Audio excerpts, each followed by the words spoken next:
वहाँ रास्ते में मैडम मिली, वो ले आया। अरे मेरे हॉस्पिटल में आप लोग आए? ये अपेक्स हॉस्पिटल से संबंधित एक वीडियो वायरल हो रहा था और उस वीडियो को देखकर मैंने डिप्टी सीएमओ साहब से बात की, अपने कोतवाल साहब से बात की, तो हम लोग अपनी पूरी टीम के साथ में यहाँ आए। तो जांच में ये पता चला है कि एक शहीद नगर की कोई महिला जो है वो यहाँ भर्ती कराई गई थी किसी सीमा आर्या द्वारा और उनका ऑपरेशन किया गया यहाँ पर। तो जो मतलब जो महिला पूजा है जो भर्तियाँ हुई थी, तो उसकी सास का कहना यह है कि उसको ज़बरदस्ती उसकी डिलीवरी 30 को होनी थी, ऐसा सरकारी अस्पताल में बताया गया था, लेकिन उनको यहाँ ज़बरदस्ती ला करके भर्ती करा दिया गया और उनकी ज़बरदस्ती उनका ऑपरेशन कर दिया गया है, ये उनकी सास का कहना है। तो इस संबंध में हम लोग जांच कर रहे हैं, हमारे सीएमओ साहब भी जांच कर रहे हैं। और दूसरा वहाँ पे एक विवाद हुआ था, विवाद में दो महिलाओं सीमा और सीमा के बीच में विवाद हुआ था। तो कुछ प्रकाश में ये आया है कि दोनों के बीच में यहाँ मरीज को लाने को लेकर के विवाद हुआ है। मतलब अवैध रूप से ये लोग जो है सरकारी अस्पताल से रास्ते में कोई महिला जाती है तो उसको पकड़ लेते हैं और पकड़ करके ज़बरदस्ती ऐसे अस्पतालों में ला करके उनको ज़बरदस्ती एडमिट कराते हैं और एडमिट करा के उनको ऑपरेशन करवा देते हैं। अब ये तथ्य संज्ञान में आया है तो इस पर जो है हम सभी लोग सीरियस हैं और इस पर कठोर से कठोर कार्रवाई की जाएगी। फिलहाल प्रकरण जांच में, हमारे सीएमओ साहब इसकी जांच कर रहे हैं। जांच करने के बाद में किसी को छोड़ा नहीं जाएगा, जो भी दोषी पाया जाएगा उसके खिलाफ कठोर से कठोर कार्रवाई। ये जो हॉस्पिटल है क्या ये वैध है? वैध है सर, हॉस्पिटल ये रजिस्टर्ड है? देखिए ये अभी इसकी जांच हो रही है, जांच के बाद ही पता चलेगा। सारे पेपर मंगाए गए हैं, डॉक्टर अभी यहाँ मिले नहीं है।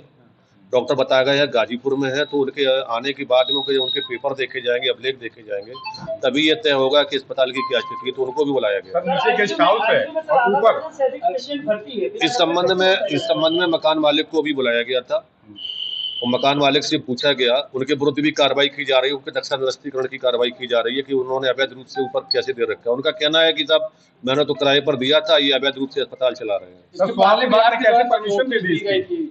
स्वास्थ्य विभाग इस संबंध मुझे जानकारी नहीं है। देखिए जब तक हम डॉक्टर से नहीं मिलेंगे, अभिलेख नहीं देखेंगे, तब तक नहीं बता पाएंगे कि स्वास्थ्य विभाग से अनुमति मिली है या नहीं मिली है। अगर स्वास्थ्य विभाग से परमिशन मिली है फिर तो स्वास्थ्य विभाग पहले जांच करता है फिर परमिशन देता है। अब ये तो स्वास्थ्य विभाग से पता करने से पता चल पाएगा ना कि मतलब वो एनओसी किस हिसाब से मिली है उनको। ठीक है, अगर उनके नॉर्म्स पूरे होंगे तो एनओसी दी गई होगी, नॉर्म्स पूरे नहीं होंगे तो नहीं दी गई होगी। सर क्या लगता है यहाँ पर कभी डॉक्टर आते भी हैं कि जो यहाँ पर ये जो पूरी टीम है यही इलाज करती है जो मिल रहे हैं?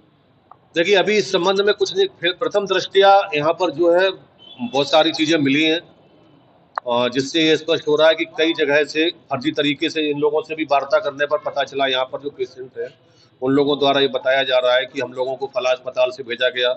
एक विशेष नाम सीमा आर्या का आ रहा है, डॉक्टर सीमा, वो अपने आप को डॉक्टर सीमा लिख रही हैं और ज़्यादातर पेशेंट वही लेकर के आते हैं।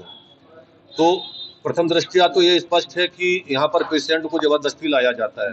तो कुछ लोगों ने ये बताया भी है कि साहब मुझे तो जबरदस्ती लाया गया है। सर यहाँ मरीज यहाँ बता रहे हैं सर कि हम लोग को फातिमा के नाम पर लाते हैं बलिया से और बीच में यहाँ पर जबरदस्ती कमीशन चक्कर में उतार दिया जा रहा है, हम लोग फंस गए। देखिए उसी चीज की तो जांच की जा रही है। मैं उसी चीज, देखिए कोई प्रकरण संज्ञान में आया है और उसको हम लोग गंभीरता से ले रहे हैं, बहुत ही गंभीरता से ले रहे हैं और इसका परिणाम भी आपको 1-2 दिन में ही मिलेगा। सर अभी क्या कार्रवाई की जा रही है हॉस्पिटल पे? अभी सभी का बयान लिए जा रहे हैं। ठीक है, अभी डॉक्टर यहाँ है नहीं तो उनके भी अभिलेख चेक किए जाएंगे, उनके भी अभिलेख देखे जाएंगे और उसके बाद में जो भी कठोरतम कार्रवाई होगी वो की जाएगी। जो मरीज भर्ती उन्हें क्या यहाँ से दूसरा से भेजा जा रहा है? अभी तो फिलहाल नहीं, अभी तो जांच के दायरे में एक टीम गठित की गई है। जब डॉक्टर ही नहीं है तो उनका इलाज कौन कर रहा है? मरीज कैसे छूट सकते हैं? डॉक्टर यहाँ पर ये बता रहे गाजीपुर गए हैं, वो आते हैं, वो देखते हैं पेशेंट्स को। अभी कुछ क्रिटिकल हो जाए तो फिर कौन देखेगा, कैसे होगा? अब वो इस संबंध में अभी हम लोग वार्ता कर रहे हैं आपस में, डिप्टी सीएमओ सबसे भी बात हो रही है इस संबंध में, वो कोशिश करेंगे कि इसका भी निस्तारण जल्द से जल्द हो जाए। सर बाढ़ सतना नदी के किनारे में ही बना है, कैसे परमिशन मिली सर? बताया तो मैंने आपको कि देखिए इस संबंध में इनको नोटिस भी दी जा चुकी है, मकान मालिक को नोटिस भी दी गई है और ये कार्रवाई प्रचलित है, नक्शा नस्तीकरण की कार्रवाई प्रचलित है, जो उन्होंने नक्शा बनाया है, नक्शे के आधार पर जो कर रहे हैं, जो हॉस्पिटल का कोई नक्शा स्वीकृत नहीं है।